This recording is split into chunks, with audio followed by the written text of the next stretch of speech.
النهاردة بقى نعمل مع بعض بيتزا خطيرة، ننوع بقى زينا من كل الأكلات. قلنا نعمل بيتزا بقى بس بجد تحفة وطرية. بصوا، من أروع المرات اللي عملت فيها البيتزا. وهنعجنها بلبن بقى عشان ايه تبقى مغذية كده للولاد. يلا بينا نخش على الطريقة، منقعدش نتكلم كتير. بصوا، انا هنا جبت 5 كوبايات من الدقيق، هحط عليهم معلقة سكر كبيرة، ورشة ملح، وكيس خميرة. الخميرة ده بياخد كيلو، انا هحطه كله، وزعتر. انا بحب احط في العجينة زعتر. وهنعجن بقى بلبن. تمام. انتوا برضو ممكن تعجنوه بمية. معلقة زعتر كبيرة، ومعلقة سكر كبيرة، ومعلقة ملح صغيرة، وكيس الخميرة. وهنعجن بقى بايه؟ بلبن. هو اللبن ده كان قاطع عندي فقلت اعمل بيه بيتزا. انتي عايزة تعجني بمية، تمام، مفيش مشاكل. هنعجنها بلبن كده بقى. وهنا بقى حسيت ايه يعني هنقلها بقى في بلاستيكة اكبر عشان اعرف اعجن براحتي. انا كده بلمها بس. تمام. هتاخد كل اللبن، يعني ده كان حوالي كيلو الا ربع، نص كيلو، على حسب ما تاخد بقى معانا. مش لازم انتوا طبعا لبن، انا بعجنها بمية عادي، بس انا عشان اللبن ده قطع فقلت ايه استغل. وهنا بقى عجنتها حلوة قوي كده زي ما انتوا شايفين. وهسيبها بقى تخمر. بس بصوا، عشان تطلع معانا طرية لازم تبقى فيها سنة انها لازقة شوية.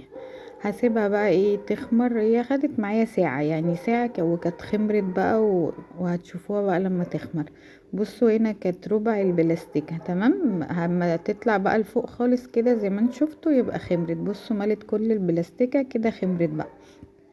انا هنا جبت ايه زيتون وفلفل، ودي صلصة حطيت عليها معلقة توم وملح وفلفل. وهديها معلقة زعتر وموتزاريلا، اي حشو بقى عندكم، ممكن جبنة بس، مشروم، اي حاجة اللي انتوا بتحبوها على البيتزا حطوا. انا هنا حطيت على الصلصة دي صلصة عليها معلقة توم، وحطيت عليها ملح وفلفل وزعتر. هجيب بقى الصينية وادهنها حلوة قوي كده من كل الجوانب عشان تطلع معانا بمنتهى السهولة. وهنرش بقى كده شوية دقيق. بصوا العجينة خمرت وبقت تحفة، يعني بجد كان طعمها تحفة وطرية جميلة. لما اتعجنت باللبن كانت حلوة قوي. هناخد كده حبة وهنغطيها بقى طول ما احنا بنشتغل. يعني انا هفرد هنا بس هغطي الباقي عشان ما ينشفش. هنفرد بقى كده حتة كده من العجينة على قد الصينية. دي كانت كبيرة عشان الصينية مقاسها كبير، يعني دي اكبر صينية. هنفردها بقى حلو قوي كده. بصوا، بتتفرد معانا بمنتهى السهولة، والعجينة فيها زعتر حلوة قوي. يعني جربوا كده الطريقة دي هتعجبكم جدا. تمام. فردتها كده. هنحط بقى عليها ايه معلقتين من الصلصة. احنا ما بنحبش الصلصة كتير، فانا هكتفي بمعلقتين بس. الصلصة دي احنا اتفقنا عليها توم وزعتر وملح وفلفل ورشة زيت. هندهن بقى كده حلو قوي. واي توبنج بقى عندكم عايزين، يعني انا حطيت هنا فلفل وزيتون، وكان عندي بيبروني. انت ممكن تحطوا سوسيس، مشروم، التونة، السجق، اي حاجة بتحبوها حطوها. وحطيت عليها الجبنة كده ودخلتها الفرن على درجة حرارة ايه 200 يعني لا 220 لمدة مثلا ربع ساعة.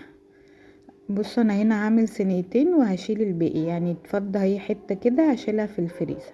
ولازم اما ندخلها الفريزر نبططها كده عشان ايه اما نيجي نطلعها تبقى ايه في الشغل سهلة. بصوا، لازم نبططها كده حلو.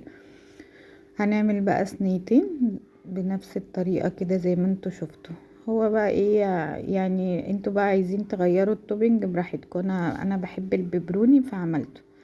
بس هي درجة حرارة 220 ربع ساعة. وهنولع الشواية مفيش دقيقتين هتطلع معانا بالمنظر التحفة ده. وكانت طرية. بصوا بقى بتطلع بمنتهى السهولة وطرية جدا وطعمها تحفة، وما كلفتناش اي حاجة يعني. كل حاجة الحمد لله كانت عندنا في البيت. فبصوا بقى الطراوة بتاعتها بجد طرية وتحفة. سخنة مش عارفة اوريها لكم اوي، بس هوريها لكم. بصوا بقى من تحت مستوية وخطيرة وطرية جدا وطعمها تحفة. بصوا بقى المطة بجد.